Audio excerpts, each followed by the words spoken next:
If you're going through times in your life when you're feeling a little lost, maybe you got burned out in your job or from the caregiving, or maybe even you're feeling rusted out, which is a new term. In any case, we all have been in places where we kind of feel stuck. And sometimes it feels as if we actually kind of lose the sense of who we are, of what we actually are going to strive for. So if you're feeling a little lost, try this exercise. I've done it a few times periodically, and I actually really find it helpful. Oh my gosh.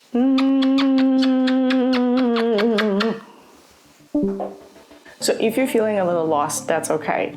Try this exercise to see what kind of person you are and what kind of person you want to be moving forward. This exercise takes less than an hour. It requires literally just a piece of paper and a pencil or a pen, but this can positively reshape your life. I should give you a warning that if you have some emotional instability right now, feeling pretty down, you might want to have a close friend, counselor, or a therapist beside you if this kind of evokes raw feelings. I did this at a workshop during a conference, and then I couldn't stop talking about this to my friend. So I'm sharing this with you. It actually is borrowed from a book called Retelling the Stories of Our Lives by David Damborough. So this tree exercise is like a metaphor that will represent your life, your past, present, and the future.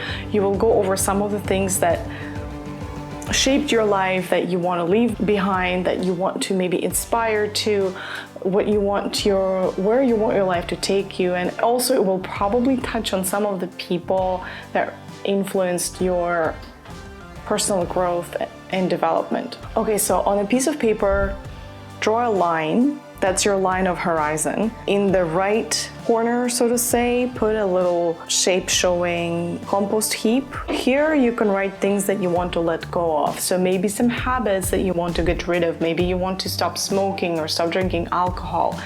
Or maybe you want to discontinue certain relationships. On the ground, there is an option to put things that you choose to do on the weekly basis. So things like cleaning up the house, or maybe working out, taking up certain hobby lessons, and so on. Make a silhouette of the tree, usually about 5 branches, but you can do more or less, it's up to you. The tree should have big branches, a trunk, and roots.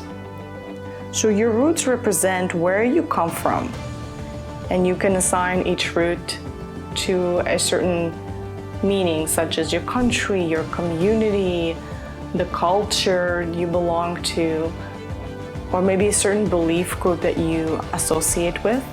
On the trunk, you can put your skills and values.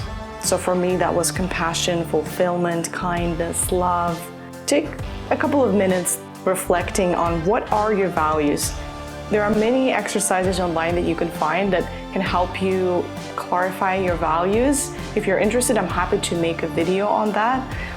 But if you have them in your mind, if that's something you have been cultivating for a while, you can add skills. You don't have to. I didn't put any skills because I wasn't sure which ones of various skills I have I want to fit into the trunk.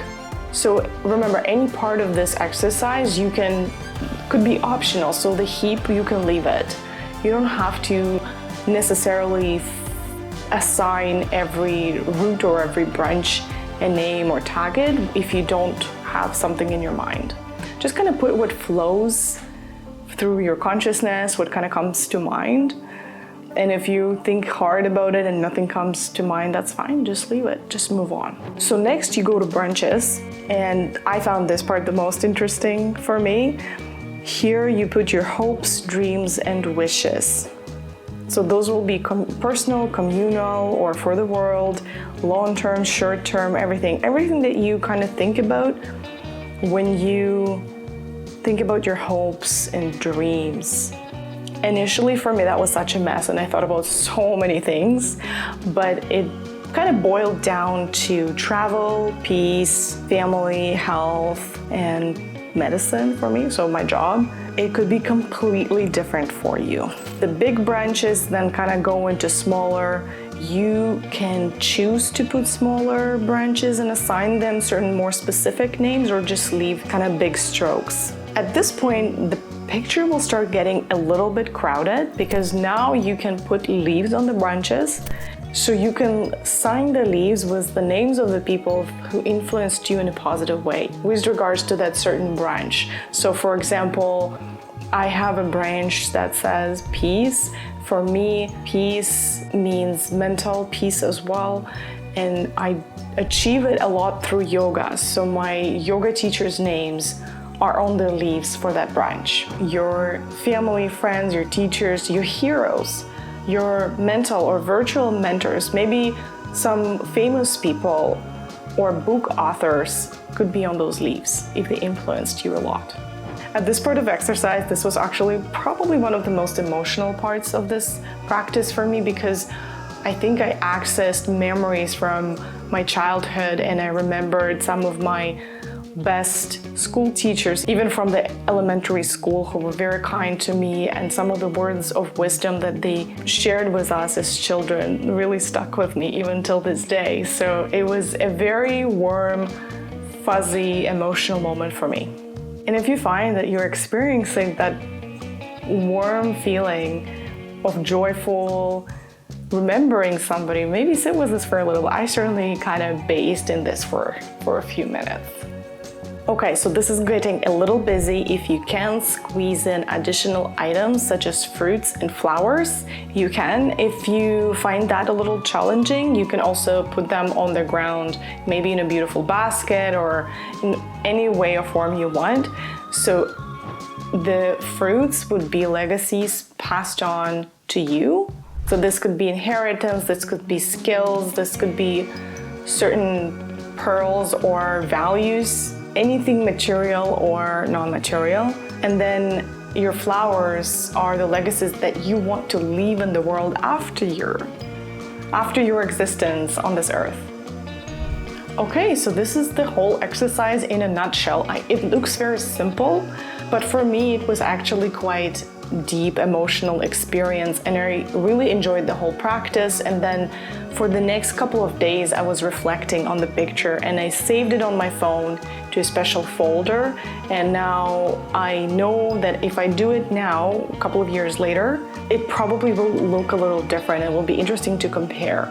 You might put your own spin on this practice and add elements that maybe I didn't mention here and that were not in the book, but this is pretty creative, so you can add certain things that you want to decorate the tree with, or maybe add additional meaning to this exercise. And I would really love to hear from you. How did this go for you, and whether you found this practice valuable?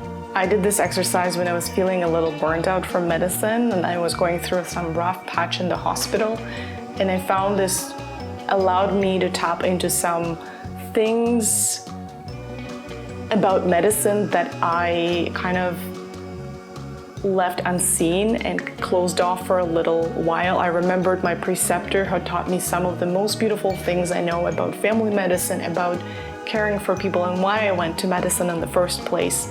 And it really gave me that second breath, and that was the beginning of my recovery. So I'm sharing this exercise because I found it so helpful for me, and I hope it brings some value to you. Thank you so much for watching. May you be well, and I'll see you in the next video.